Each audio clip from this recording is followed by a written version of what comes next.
I have the weirdest question ever. You know the Skullcrawlers from Kong Skull Island? Okay, you know the Graboids, those little worm, they're not really little, giant bus-shaped worm things in the movie Tremors. So, what would happen if a Graboid met a Skullcrawler? Eh?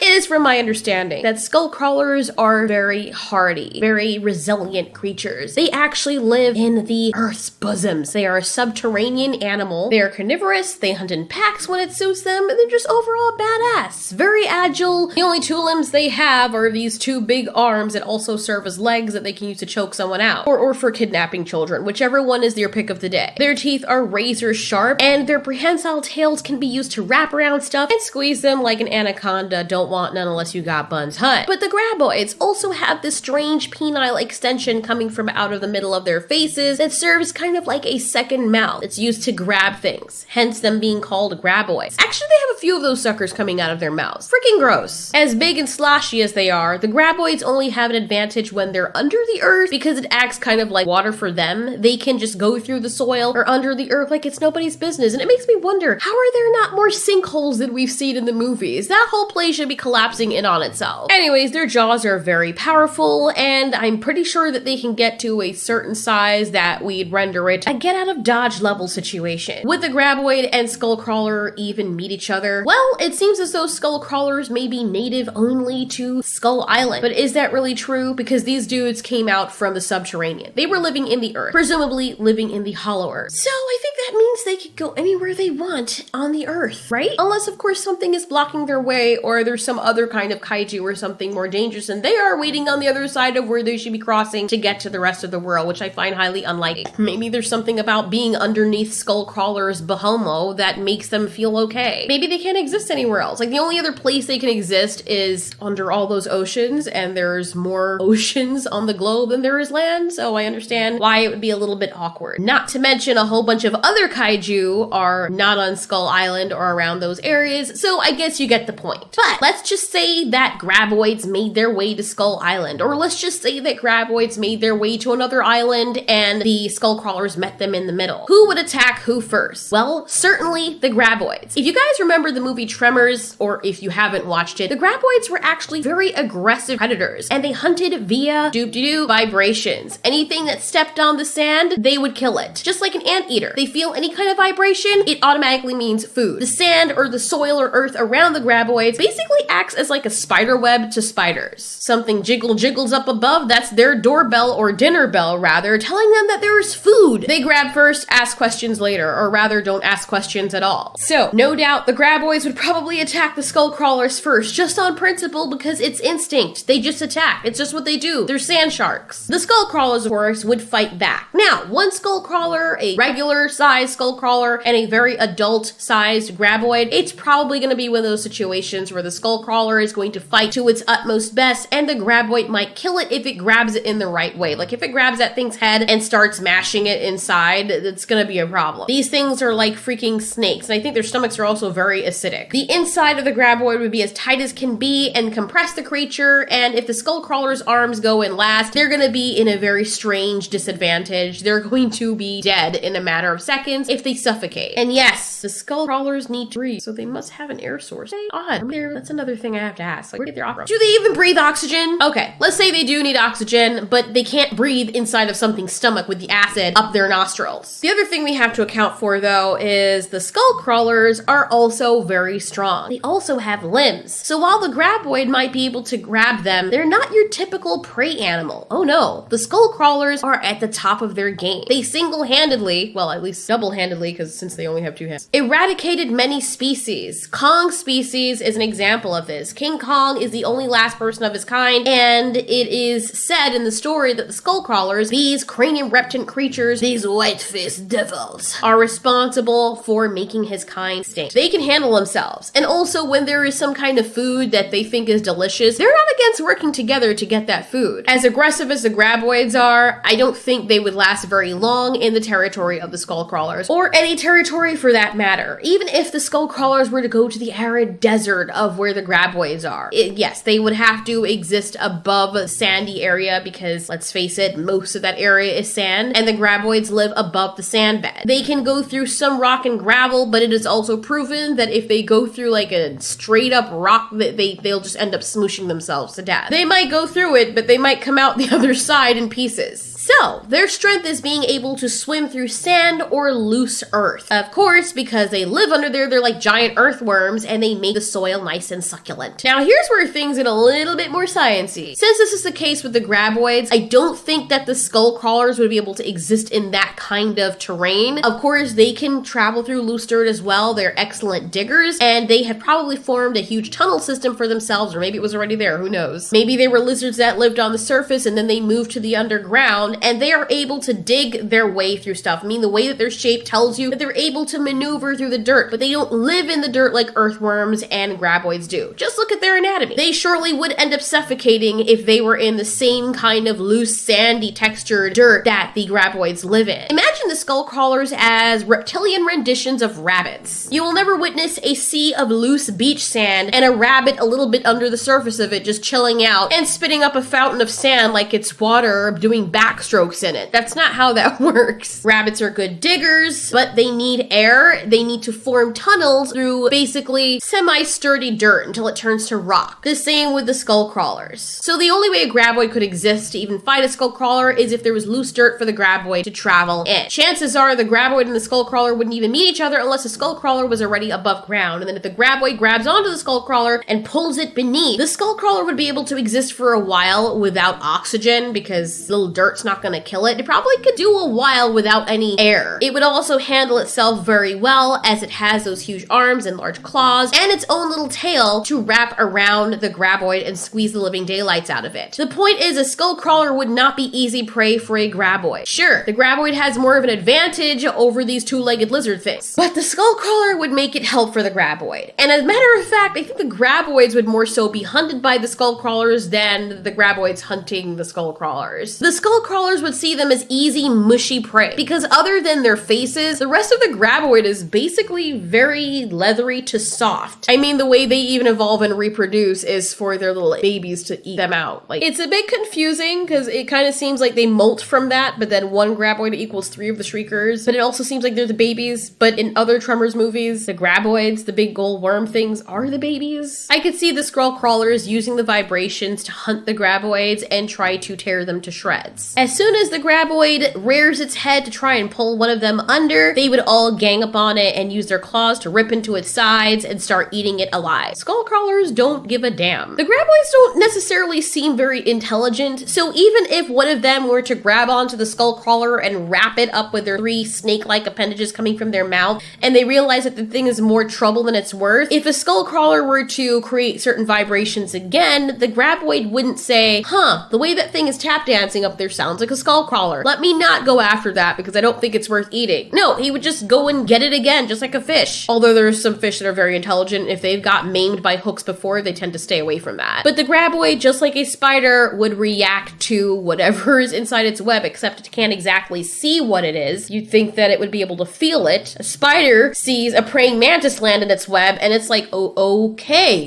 Don't let me help you real quick to get loose. If you've seen those videos, they're so hilarious. I've seen a black widow accidentally get a praying mantis stuck in its web, and the praying mantis is just staring at it and cleaning its claws like it doesn't even care. And the black widow's freaking out. You can go watch it on YouTube. It's still up there somewhere. It's so sad. But I love praying mantids, and I'm laughing, so you probably understand how that interaction went. Anyways, maybe 80% of the time, I see the graboids winning the fight against the skullcrawlers. And if they turn to the shriekers, which are the 2-legged versions of themselves that are much smaller and live above ground and can hunt via heat sensor, the skullcrawlers would definitely annihilate them. The graboids are inferior to the skullcrawlers on a whole. But how do you think this would turn out, guys? What would happen if a graboid or a sandworm were to interact with a skullcrawler? Maybe they'd be friends and hug each other for all eternity. Who knows? Thanks so much for watching. This has been Ultiori. You asked, the answer.